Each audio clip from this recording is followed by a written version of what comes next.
सूरजपुर एक छोटा सा कस्बा जहां हर सुबह सूरज की किरणें खेतों में सोने सी चमक बिखेरती थीं। इस कस्बे में रहता था अर्जुन, एक 25 साल का नौजवान जिसके सपने आसमान से भी ऊंचे थे। अर्जुन का एक ही मकसद था, अपने परिवार को गरीबी से निकालना और सूरजपुर में एक बड़ा नाम कमाना। लेकिन उसकी राह में एक बड़ी रुकावट थी, वो थी उसकी अपनी गलतियां। अर्जुन का परिवार साधारण था। पिता रामलाल खेतों में काम करते थे और माँ सरोज रसोई संभालती थी। छोटा भाई विकास स्कूल जाता था और अर्जुन को उम्मीद थी कि वो एक दिन अपने भाई को शहर में पढ़ने भेजेगा। अर्जुन ने स्कूल के बाद पढ़ाई छोड़ दी थी क्योंकि घर की माली हालत उसे कॉलेज जाने की इजाजत नहीं देती थी। लेकिन उसका दिमाग तेज था और वो हमेशा नए नए आइडियाज के बारे में सोचता रहता था। एक दिन सूरजपुर के बाजार में एक दोस्त ने उसे बताया कि शहर में एक नया बिजनेस शुरू हो रहा है, मोबाइल एसेसरीज की दुकान। अर्जुन के दिमाग में बिजली सी कौंधी। उसने सोचा, अगर मैं अपने कस्बे में ऐसी दुकान खोल लूं, तो लोग शहर जाने की बजाय मेरे पास आएंगे। उसने तुरंत अपने पिता से बात की। रामलाल ने अपनी जमा पूंजी, जो कि करीब 50,000 रुपए थी, वो अर्जुन को दे दी, लेकिन साथ में चेतावनी भी दी, बेटा ये पैसे मेहनत की कमाई है, इन्हें संभाल कर खर्च करना। अर्जुन ने उत्साह में आकर दुकान खोलने की तैयारियां शुरू कर दी। उसने सूरजपुर के मुख्य बाजार में एक छोटी सी दुकान किराए पर ले ली। लेकिन यहाँ उसकी पहली गलती हुई। उसने बिना बाजार की मांग को समझे, बिना ग्राहकों की जरूरतों का पता लगाए हुए शहर से ढेर सारी मोबाइल एसेसरीज मंगवा ली। उसे लगा कि लोग चमकदार कवर और महंगे ईयरफोन खरीदने के लिए उमड़ पड़ेंगे। लेकिन सूरजपुर के लोगों को सादगी पसंद थी। उन्हें सस्ते और टिकाऊ सामान चाहिए थे, ना कि चमक दमक वाले। पहले महीने दुकान में सन्नाटा रहा। कुछ लोग आए, सामान देखा और कीमत सुनकर वापस चले गए। अर्जुन को समझ नहीं आ रहा था कि आखिर गलती कहाँ हो रही है। उसने सोचा, शायद मुझे और सामान मंगवाना चाहिए, ज्यादा वैरायटी होगी तो लोग जरूर खरीदेंगे। उसने अपनी माँ के गहने गिरवी रखकर और पैसे उधार लिए और फिर से ढेर सारा सामान मंगवाया। लेकिन नतीजा वही का वही, दुकान खाली और अर्जुन का दिल भारी। एक दिन उसका दोस्त विक्रम दुकान पर आया। विक्रम ने सामान देखा और हंसते हुए बोला, अर्जुन तूने तो शहर की दुकान यहाँ खोल दी। हमारे कस्बे में लोग 500 रुपए का कवर नहीं, 50 रुपए का कवर खरीदते हैं। तूने पहले बाजार को समझा क्यों नहीं? अर्जुन को गुस्सा आया। उसने कहा, तुझे क्या पता, बिजनेस में रिस्क लेना पड़ता है। विक्रम चुपचाप चला गया, लेकिन उसके शब्द अर्जुन के दिमाग में गूंजते रहे। कुछ महीनों बाद दुकान का किराया और उधार के पैसे चुकाने का दबाव बढ़ने लगा। अर्जुन ने हार नहीं मानी। उसने सोचा, शायद मुझे कुछ और करना चाहिए। उसने दुकान में कपड़े बेचने शुरू कर दिए, लेकिन फिर वही गलती दोहराई। उसने बिना रिसर्च किए महंगे कपड़े मंगवाए जो सूरजपुर के लोगों की जेब से बाहर थे। नतीजा, दुकान और घाटे में चली गई।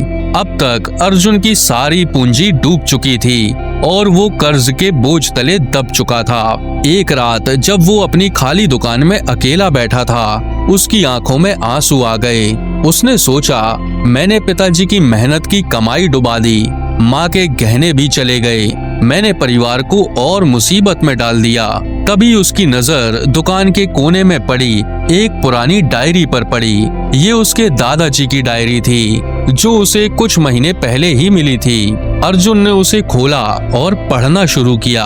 दादाजी ने लिखा था, जिंदगी में गलतियां करना बुरा नहीं है, लेकिन उनसे सीख ना लेना सबसे बड़ी गलती है। हर गलती एक सबक है जो तुम्हें और मजबूत बनाती है। ये शब्द अर्जुन के दिल को छू गए। उसने सोचा, मैंने तो बस गलतियां की, लेकिन उनसे कुछ सीखा ही नहीं। उस रात उसने फैसला किया कि वो अपनी गलतियों को अपनी ताकत बनाएगा। अगले दिन अर्जुन ने अपनी दुकान बंद कर दी। उसने सारा बचा हुआ सामान सस्ते दामों पर बेच दिया और कर्ज का कुछ हिस्सा चुका दिया। फिर वो सूरजपुर के लोगों के बीच गया। उसने दुकानदारों, किसानों और आम लोगों से बात की। उसने पूछा, आपको बाजार में क्या चाहिए? आपकी जरूरतें क्या हैं? उसे पता चला कि कस्बे में सस्ते और टिकाऊ सामान की मांग है, खासकर खेती से जुड़े छोटे मोटे उपकरण और रोजमर्रा की चीजें। अर्जुन ने एक नया प्लान बनाया। उसने अपनी गलतियों से सीखा था कि बिना रिसर्च के कोई कदम नहीं उठाना चाहिए। उसने छोटे स्तर पर शुरुआत की। उसने अपने घर के एक कमरे को दुकान में बदला और सस्ते मोबाइल कवर, बैटरी और खेती के छोटे मोटे उपकरण बेचने शुरू किए। उसने स्थानीय कारीगरों से सस्ते दामों पर सामान मंगवाया और उन्हें अपने ब्रांड का नाम दिया, सूरजपुर की शान। पहले हफ्ते में ही उसकी दुकान पर भीड़ लगने लगी। लोग खुश थे कि उन्हें अपनी जरूरत का सामान अपने कस्बे में ही मिल रहा था। अर्जुन ने अपनी दूसरी गलती से भी सबक लिया था। वो अब ग्राहकों की बात सुनता था। अगर कोई कहता कि उसे किसी खास चीज की जरूरत है, तो अर्जुन उसे मंगवाने की कोशिश करता। धीरे धीरे उसकी दुकान कस्बे की सबसे पसंदीदा दुकान बन गई। लेकिन अर्जुन का सफर यहीं खत्म नहीं हुआ। एक दिन उसने अपने पुराने दोस्त विक्रम को फोन लगाया। विक्रम अब शहर में एक बड़ा बिजनेसमैन बन चुका था। उसने कहा, अर्जुन, मैं तुम्हारी दुकान के बारे में सुन रहा हूँ। तुमने तो कमाल कर दिया। क्या तुम मेरे साथ पार्टनरशिप करना चाहोगे? मैं सूरजपुर में एक बड़ा स्टोर खोलना चाहता हूँ। अर्जुन को पहले तो यकीन नहीं हुआ। उसने सोचा, क्या मैं इतने बड़े कदम के लिए तैयार हूँ? लेकिन फिर उसे अपनी गलतियों से सीखा वो सबक उसे याद आ गया। उसने कहा, हाँ, लेकिन इस बार मैं कोई जल्दबाजी नहीं करूंगा। पहले हम प्लान बनाएंगे, रिसर्च करेंगे और फिर कदम उठाएंगे। विक्रम और अर्जुन ने मिलकर सूरजपुर में एक बड़ा स्टोर खोला। इस बार अर्जुन ने अपनी पुरानी गलतियों को दोहराने की बजाय हर कदम सोच समझ कर उठाया। उन्होंने स्थानीय लोगों की जरूरतों को ध्यान में रखा और सस्ते, टिकाऊ और उपयोगी सामान बेचे। स्टोर इतना सफल हुआ कि आसपास के कस्बों से भी लोग वहां खरीदारी करने आने लगे। अर्जुन ने अपने पिता की सारी जमा पूंजी लौटा दी, माँ के गहने छुड़वा लिए और अपने भाई विकास को शहर में पढ़ने के लिए भेज दिया। एक दिन जब अर्जुन अपने स्टोर के बाहर खड़ा था, उसने देखा कि सूरजपुर का बाजार अब पहले से ज्यादा रौनक भरा है। उसने अपने दादाजी की डायरी को फिर से खोला और उसमें लिखा, गलतियां इंसान को बनाती हैं, बशर्ते आप उनसे सीखें। उसने मुस्कुराते हुए डायरी बंद की और सोचा, मैंने अपनी गलतियों से न सिर्फ खुद को बल्कि अपने परिवार और कस्बे को भी नई दिशा दी है। अर्जुन की कहानी हमें सिखाती है कि गलतियां करना कोई अपराध नहीं है। असली अपराध है उन गलतियों से सबक न लेना। हर गलती एक मौका है खुद को बेहतर बनाने का, अपने सपनों को हकीकत में बदलने का। तो दोस्तों, आपने अपनी जिंदगी में कौन सी ऐसी गलती की जिससे आपने कुछ सीखा और उस सीख ने आपकी जिंदगी को कैसे बदला?